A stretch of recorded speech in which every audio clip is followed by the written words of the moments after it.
Coba fokus ke ayat yang keempat ya.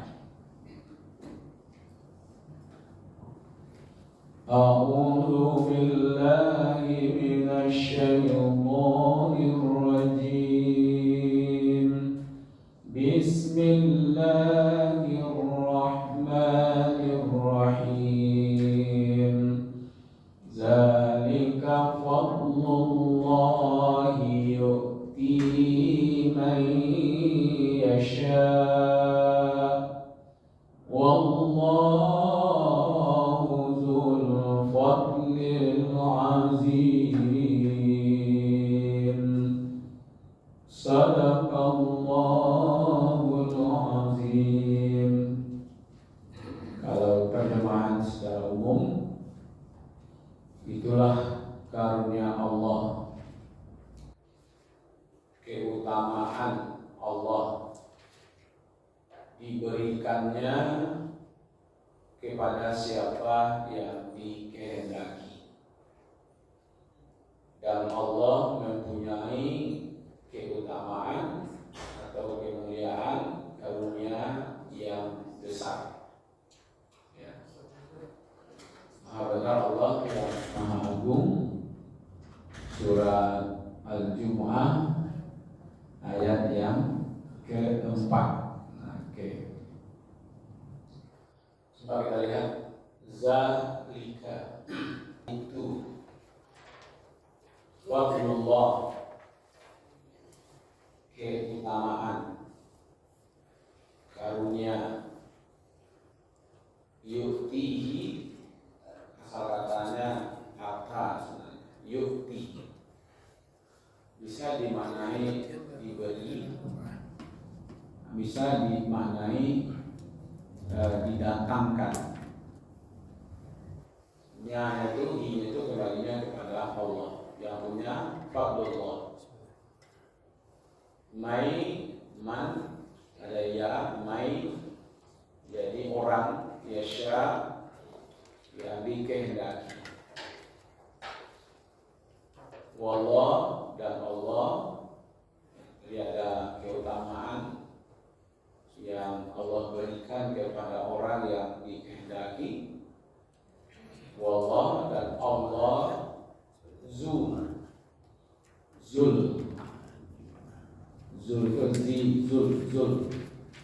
milik, Zulkarnaini ya, naini itu dua tanduk. Di Zulkarnaini berarti yang memiliki dua tanduk. Di Zul itu milik. Fadli itu keutamaan, bahasa Arabnya fadilah. Jadi dan Allah memiliki keutamaan azim, yang agung, yang besar ya. Dia pendek ini. Kita mulai dari zalika, itu apa maksudnya di sini? Balikan ke atas ya. Zalika itu kembalikan kepada apa ayat yang di atasnya, yaitu huwallazi ba'atsa fil ummiyina rasulan minhum. Allah yang mengutus rasul ummi kepada umat yang ummi. Jadi rasul itu adalah karunia yang besar. Jadi zalika fadlullahi yu'tihi man yasha. Rasul adalah karunia yang besar yang diberikan oleh Allah kepada yang dikehendaki oleh Allah. Kalau begitu, ada orang yang percaya kepada Rasul, ada yang tidak. Tapi Allah sudah mendatangkan Rasul itu. Mau mengambil atau tidak itu terserah kepada yang bersangkutan. Rasul tugasnya apa?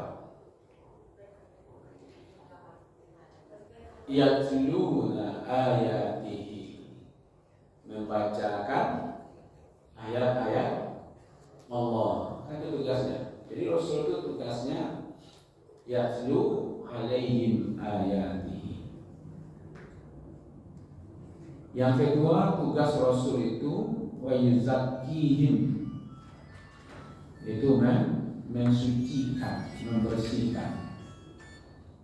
Yang keempat, yang ketiga, wa yu'allimuhumul kitab wal hikmah. Jadi Rasul itu tugasnya mengajarkan kitab Al-Quran, kemudian wal hikmah, jadi mengajarkan kitab dan mengajarkan al-hikmah. Al-hikmah apa mereka? Sunnahnya, hadisnya. Ada kalimat yatlu alaihim ayatihi, membacakan ayat-ayatnya, itu ayat Allah. Ada di bawahnya wa yu'allimul kitab. Bagaimana itu membedakan kedua-duanya? Membacakan, mengajarkan, ya kan? Nah, para ulama mencoba menjelaskan ada target. Kalau satu membacakan ayat-ayat Allah, itu artinya targetnya menyampaikan wahyu. Terutama sekali menyampaikan dasar-dasar ajaran Islam, itulah tauhid. Jadi kalau begitu bisa dimaknai yatlu alaihim ayati, berarti Rasul itu mendudukkan tauhid, ya, dasar-dasar agama itu didudukkan di situ. Dan ini lama nih, 3 balik tahun di Makkah, ya, mendudukkan tentang keyakinan kepada Allah. Jadi kalau begitu kalimat yatlu alaihim ayatihi, sampaikan wahyu, lalu ajarannya yang mendasar itu ditanamkan di situ.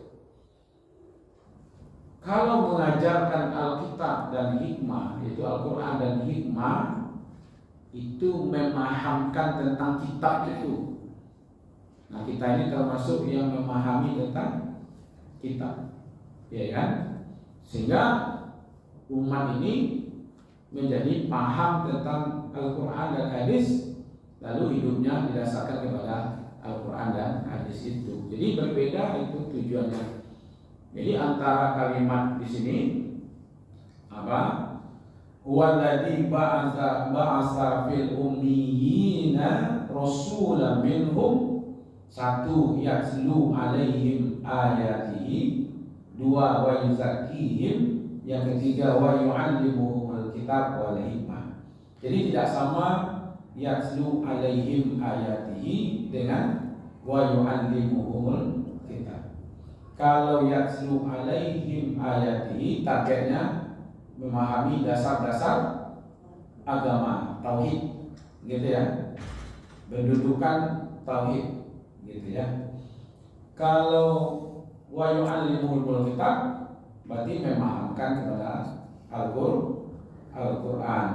Al-Quran itu nanti isinya sekurang-kurangnya ada 4, ya. Jadi isi Al-Quran itu secara umum ada 4.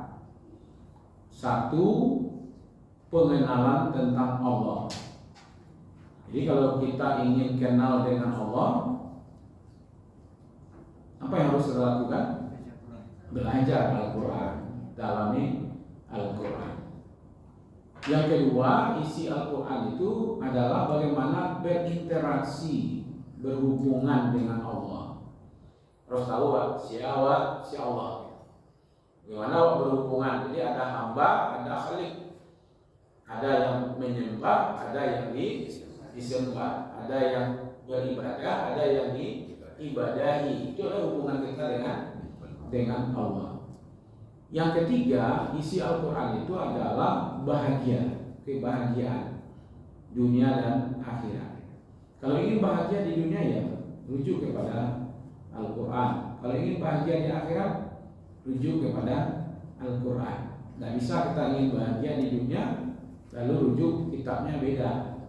Mungkin sementara bisa, dengan kekayaan ada orang yang bahagia, dengan jabatan ada yang bahagia, dengan ketenaran ada yang bahagia, tapi kan tidak sedikit ujung-ujung kehidupan di dunianya itu banyak yang sengsara kan, nah, gitu. Itu yang ketiga. Yang keempat, isi Al-Quran itu adalah kisah. Kisah-kisah tempo dulu, kisah-kisah yang akan terjadi ke depannya. Kisah-kisah itu ada yang sifatnya kisah yang baik, ada kisah yang buruk. Makanya dalam Al-Quran biasa saja cerita tentang perorangan atau cerita tentang kaum. Ya kan? Ada perorangan seperti Fir'aun, seperti Haman, seperti Korun. Itu kan perorangan tuh. Ada Abu Lahab, ada lagi Namrud, ada Qabil, ya kan? Itu kan perorangan. Tapi ada yang kaum Lut, kaum Ad, kaum Samud. Nah, jadi cerita orang-orang jahat yang perorangan atau cerita tentang kaum yang jahat. Begitu juga cerita tentang orang-orang soleh pribadi. Di samping nabi, para nabi di dalam Al-Quran ada yang bukan nabi kayak Ali Imran kan, Luqman, ya kan? Nah, ada cerita yang seperti itu. Jadi kadang-kadang kisah-kisah dalam Al-Quran itu seperti kisah-kisah apa? Kayak sinetron, ya kan? Coba baca ibu-ibu itu kisah Nabi Yusuf, ya kan? Itu rasa-rasanya dibawa kayak apalagi kalau dibuat dramanya kan, ya kan? Ada sedihnya juga, ada bahagianya juga, ada orang yang zalimnya juga, ada orang yang dizalimi juga, yang ujung-ujungnya yang menang dia lakonnya gitu. Ya kan? Nah, jadi seperti itu ya kisahnya. Nah, jadi kalau kita kembalikan ke sini kalimat zalika itu kembalikan itunya itu satu rasul. Jadi rasul yang diutus oleh Allah itu adalah karunia yang besar. Kenapa? Nabilah yang mengajarkan tentang tauhid. Karena Islam itu intinya tauhid, Bu. Hebat mana sholatnya, tapi kalau tauhidnya rusak. Ada tahu ke dukun sholat tarwijo, dukun tarwijo, iya kan? Lagi tujuhnya bandang berapa? Ya dulu awalnya 7 ragam, tapi lama-lama pakai itulah hitam saja. Kasih 7 muaro, ayat 7 telago, pokoknya 7 alasannya. Iya kan? Nah sholatnya tarwijo, rajin juga gitu. Nah tapi tauhidnya rusak, ya kan? Maka itu pondasinya zalika fadlullahi yu'tihi mayyasha. Ada yang dikehendaki oleh Allah. Nah sedikit saya ibu-ibu bapak-bapak dulu ke dalam buana sebelum ini. Kira-kira Allah ini inginnya kita ini semua manusia ini selamat atau tidak? Ya, selamat. Ya, apa buktinya? Ya kan? Bahwa kita ini, jadi tidak ada nanti penyesalan ya. Allah itu sebenarnya ingin manusia ini semuanya selamat.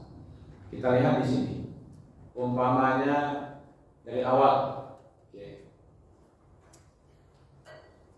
Nah, di sini. Kullu mauludin yuladu alal fitrah. Itu dia. Setiap anak yang lahir itu potensinya kepada kebaikan. Jangan dikira kata-kata fujur wa taqwa itu ada yang memahami fujur itu buruk kan, taqwa itu baik. Jadi manusia pun lahir sudah membawa dua sifat, satu sifat buruk, satu sifat baik. Itu keliru itu. Nggak ada Allah menanamkan sifat buruk dalam diri manusia. Karena Allah mengatakan potensinya kullu mauludin yuladu alal fitrah. Berani ulama mengatakan begini, kalau seandainya ibu naik pesawat, buka pintunya, lalu anak bayi itu jatuh mulia-mulia, tiba di hutan belantara, diselamatkan oleh Tarzan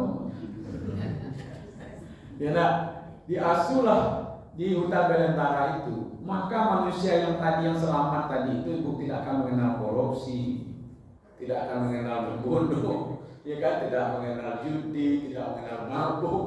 Dia lebih cenderung jadi manusia itu insan baik, gitu.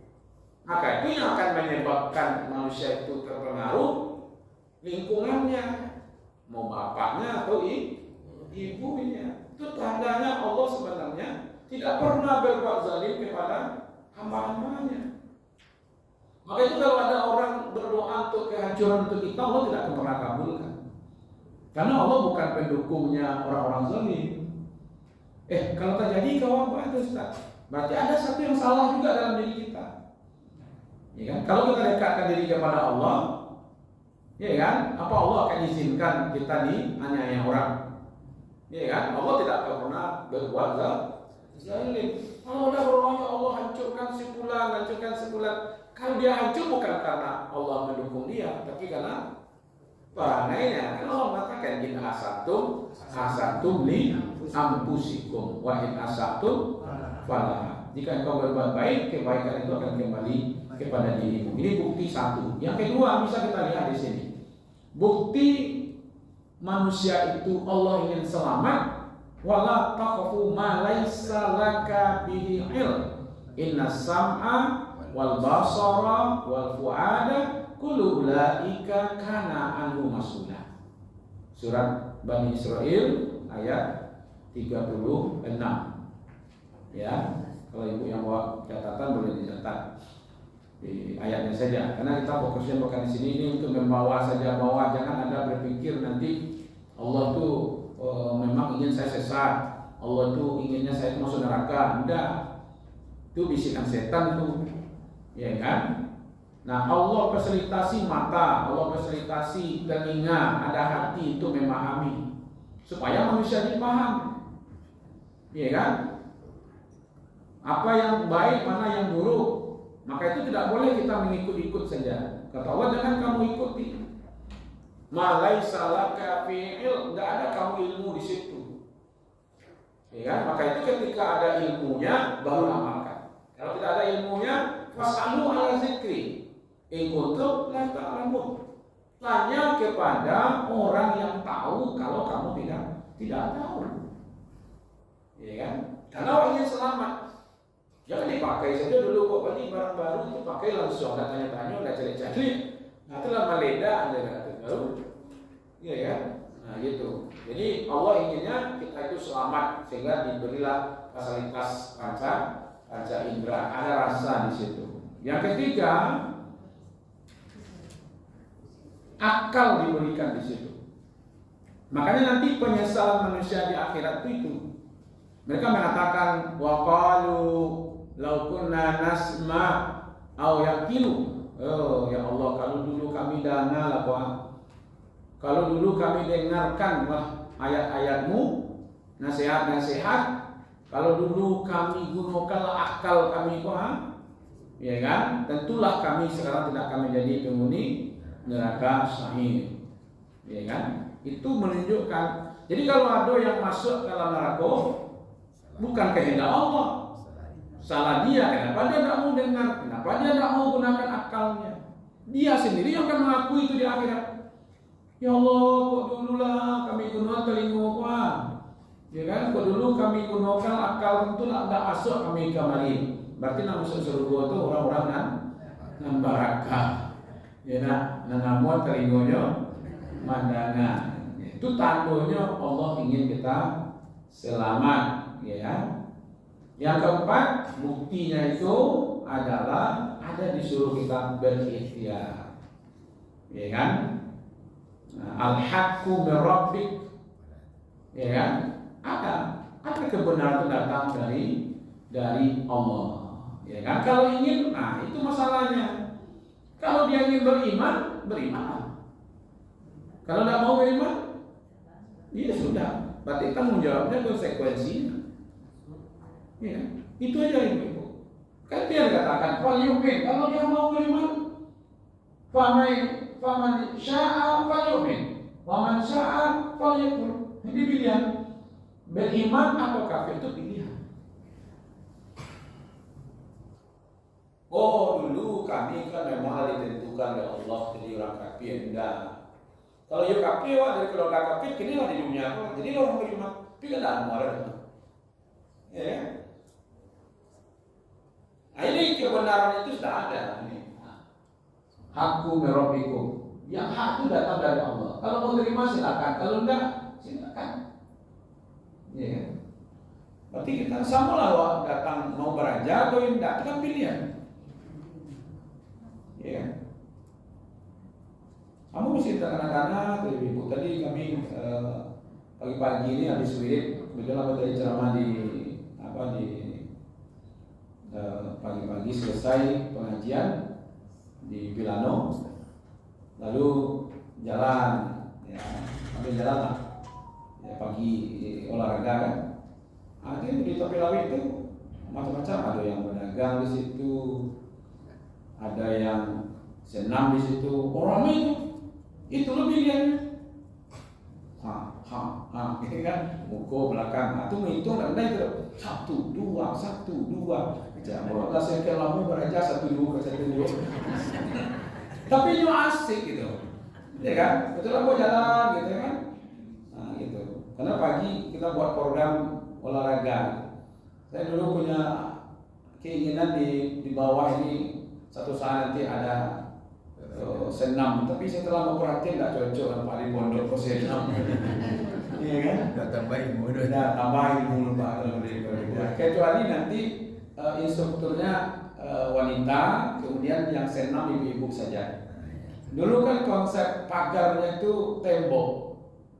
Konsep enggak yang sekarang itu. Tapi kalau tembok gelap dari luar kan, nampak kegiatan di dalam. Jadi dirubah konsep. Memang ada olahraganya juga gitu ya. Nah, tapi walaupun demikian nanti kita buat jalan-jalan saja nanti kita beri door press gitu. Udah jalan dulu jalan sehat, ya kan? Di sekitar sini, ya kan? Kemudian kumpul di sini, ada sarapan, ada pengajian, ada door press, ya kan? Door pressnya itu umpamanya brosur umroh.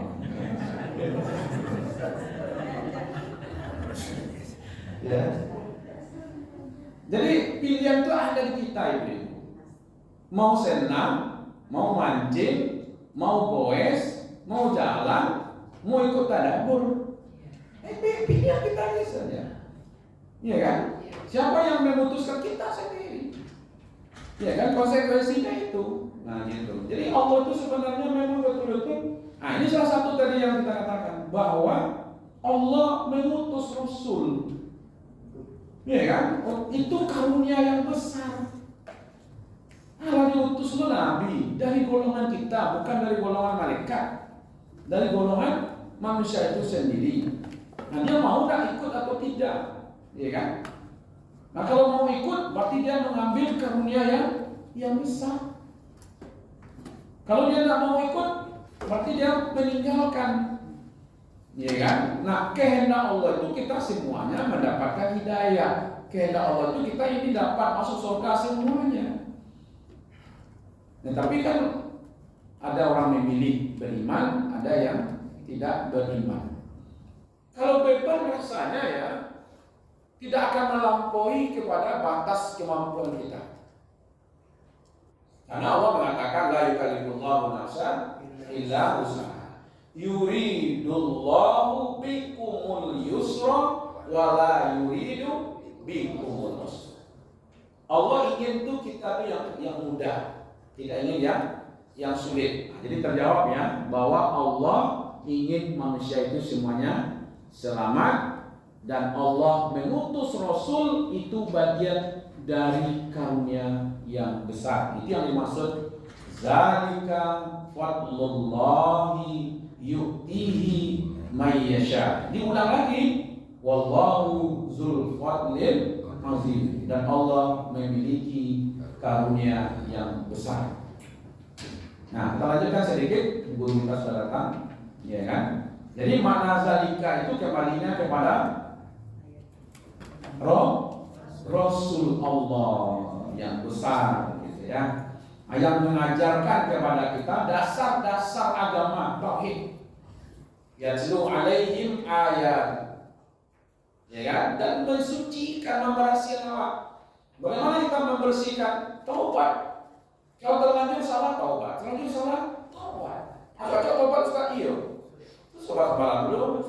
Iya, taubat sama lalu itu sama dengan taubat. Taubat sama lalu itu yang sama dengan taubat. Walladzina idza fa'alu fahishatan aw zalamu anfusahum. Terlanjur dia berbuat dosa, berbuat salah, fahisha. Zakarallah. Lalu dia minta ampun. Cuma kayak tangan ibu-ibu nak seumur hidup sekali saya bersalah kau kata. Nah, kamu sih tak berani kata. Kalau dia berani ibu-ibu, kamu saja lagi Ustaz sekali pernah berbuat salah Ustaz. Kalau itu sekali saya butuh kan. Tapi kalau saja lalu saja jago sampai lalu berpuluh kali berbuat dosa, lalu taubatnya berapa kali? 40 kali itu. Berulang-ulang fa inni atubu ilallah mi'ata marrah. Maka sungguh aku bertobat kepada Allah 100 kali. Nabi saja masuk. Ya kan? Itu sebenarnya yang dimaksud di situ. Kalau mensucikan jiwa kita, kotor bersihkan. Qad aflaha man zakkaha. Sungguh beruntung orang yang mau membersihkan dirinya. Jadi kalau begitu, Allah ingin menegaskan kepada kita, Allah telah berikan kenabian, diutusnya Rasul, lalu diberilah ilmu, diajarlah kita, ya kan, fondasi-fondasi agama itu tauhid, kepercayaan kepada Allah, lalu diajarkan Al-Quran, ya kan, wa yu'allimu, Allah ajarkan melalui Rasul itu kitab, itu Al-Quran dan hadis. Itulah karunia Allah yang dimaksud tadi itu zalika, ya kan. Jadi diutusnya Rasul, diturunkannya wahyu, diberikan ilmu, lalu manusia itu disucikan. Nah, mau milih itu apa tidak? Jadi masalahnya. Kalau milih, itulah, ya kan, karunia yang besar yang diberikan kepada kita. Itu surat Al-Jumu'ah ayat yang keempat. Nanti kita lanjutkan, kita timba ilmu dari guru kita. Ayat yang kelimanya bocorannya nanti, kalau nak namuah ikoko itu lebih dia daripada keledai, lebih omok daripada keledai. Itu adanya di ayat 5-nya. Kita tutup sementara kajian kita dengan hamdalah, alhamdulillahirabbil alamin. Wabillahi taufiq wal hidayah. Wassalamualaikum warahmatullahi wabarakatuh.